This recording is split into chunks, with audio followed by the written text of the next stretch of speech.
ನಮಸ್ತೆ, welcome back to my YouTube channel life of Chinnu. ಇವಳು ಎಲ್ಲಿಗೆ ಹೊರಟಿಯಲ್ಲ ಅಂತ ಅಂದ್ಕೊಂಡಿದ್ದೀರಾ? ನಾನಿವತ್ತು ದೇವಸ್ಥಾನಕ್ಕೆ ಹೋಗ್ತಿದ್ದೀನಿ. ಯಾವ ದೇವಸ್ಥಾನ ಅಂತ ನಿಮಗೆ ಮತ್ತೆ ಹೇಳ್ತೀನಿ. ಈ ದೇವಸ್ಥಾನ ಒಂಥರ ಸ್ಪೆಷಲ್ ನನಗೆ. ಅಂದರೆ ಕಳೆದ ತಿಂಗಳು ನಾನು ಇನ್ಸ್ಟಾಗ್ರಾಮಲ್ಲಿ ರೀಲ್ಸಲ್ಲಿ ಈ ದೇವಸ್ಥಾನ ಬಗ್ಗೆ ನೋಡಿದ್ದೆ ಅಷ್ಟೇ, ಮತ್ತೆಂತ ನಂಗೆ ಗೊತ್ತಿರಲಿಲ್ಲ. ಅಂತ ನನಗೆ ಹೋಗಬೇಕು ಅಂತ ಇತ್ತು, ಅದಕ್ಕೆ ನಾನಿವತ್ತು ಹೋಗ್ತಾ ಇದ್ದೀನಿ. ಬನ್ನಿ. ಮುಂದೆಯಿಂದ ಅಮ್ಮ ಹೋಗ್ತಾ ಇದ್ದಾರೆ.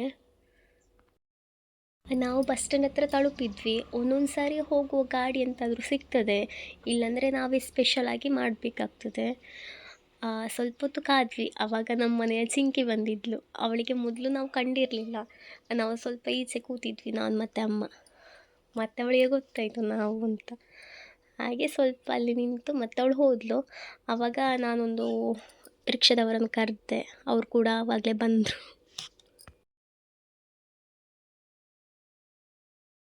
ನಾವು ರಿಕ್ಷಾದಲ್ಲೇ ಪೆರ್ಲಕ್ಕೆ ಹೊರಟ್ವಿ. ಆದರೆ ನಾವು ಹೊರಡುವಾಗ ಮಳೆ ಅಂತ ಇರಲಿಲ್ಲ.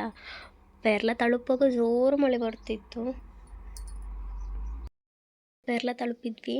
ಬಸ್ಸಿಗೆ ಅಂದರೆ ನಾವು ಬಸ್ ಸ್ಟ್ಯಾಂಡಲ್ಲಿ ಕಾಯ್ತಾ ಇದ್ವಿ. ಆವಾಗ ಜನನಿ ಬಸ್ ವಿಟ್ಲಕ್ಕೆ ಹೋಗೋದು ಬಂತು. ಅದರಲ್ಲಿ ಕಿಟಕಿ ಬದಿಯೇ ಸಿಕ್ಕಿದೆ ನಮಗೆ ಸೀಟ್. ಮತ್ತು ನಾವು ಇವಾಗ ವಿಟ್ಲ ತಲುಪಿದ್ವಿ. ವಿಟ್ಲದಲ್ಲಿ ಎಲ್ಲಿ ದೇವಸ್ಥಾನ ಅಂತ ಅಂದ್ಕೊಂಡಿದ್ರ? ಇದು ಪುತ್ತೂರು ರೋಡು, ನವಿಲು ಬಸದಿ ಅಂತ ಅಲ್ಲಿಗೆ ಹೆಸರು. ನಾವು ಬಸ್ಸಿಂದ ಇಳಿದು ನಡ್ಕೊಂಡು ಹೋಗ್ತಾ ಇದ್ದೇವೆ. ಇದು ಒಂದು ವಿಟ್ಲದಿಂದ ಸ್ವಲ್ಪ ಇರೋದು, ಒಂದು 5 ನಿಮಿಷದಷ್ಟು ಅಷ್ಟೇ ಇರೋದು. ಅಲ್ಲೊಂದು ಬೋರ್ಡ್ ಕೂಡ ಹಾಕ್ಯಾರೆ ಅವರು, ನವಿಲು ಬಸದಿ ಅಂತ. ಅಲ್ಲೊಂದು ಇವಾಗ ಒಂದು ಬಿಲ್ಡಿಂಗ್ ಆಗ್ತಾ ಉಂಟು ಹೊಸದಾಗಿ. ನಾವಿವಾಗ ದೇವಸ್ಥಾನ ತಲುಪಿದ್ವಿ. ನೋಡಿ ಹೇಗುಂಟು ದೇವಸ್ಥಾನ ಅಂತ.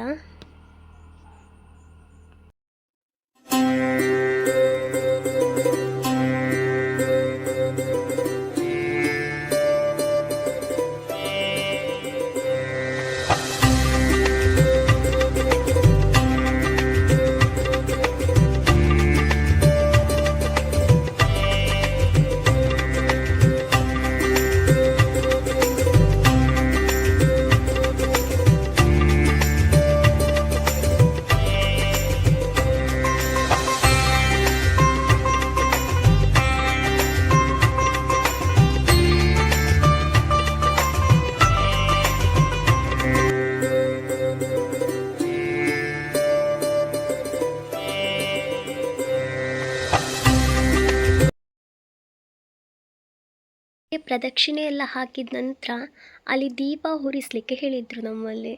ಅಂದರೆ ನಾವು 3 ಜನ ಹೋಗಿದ್ವಿ. ಒಬ್ಬೊಬ್ಬರು ಒಂದೊಂದು ದೀಪ ಉರಿಸ್ಲಿಕ್ಕೆ ಹೇಳಿದರು. ನಾನು ಕೂಡ ಖುಷಿಯಿಂದ ಉರಿಸಿದೆ ದೀಪ. ನನಗೆ ತುಂಬ ಖುಷಿಯಾಯಿತು.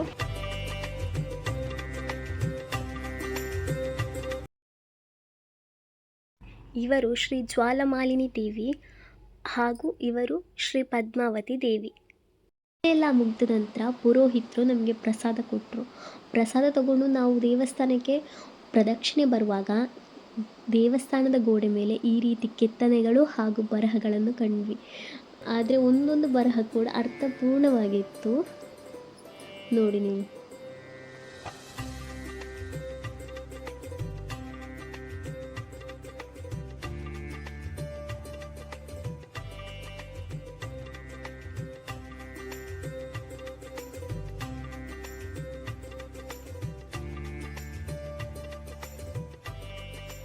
ಈಗಂತೂ ಈ ದೇವಸ್ಥಾನ ತುಂಬಾ ಇಷ್ಟವಾಯಿತು.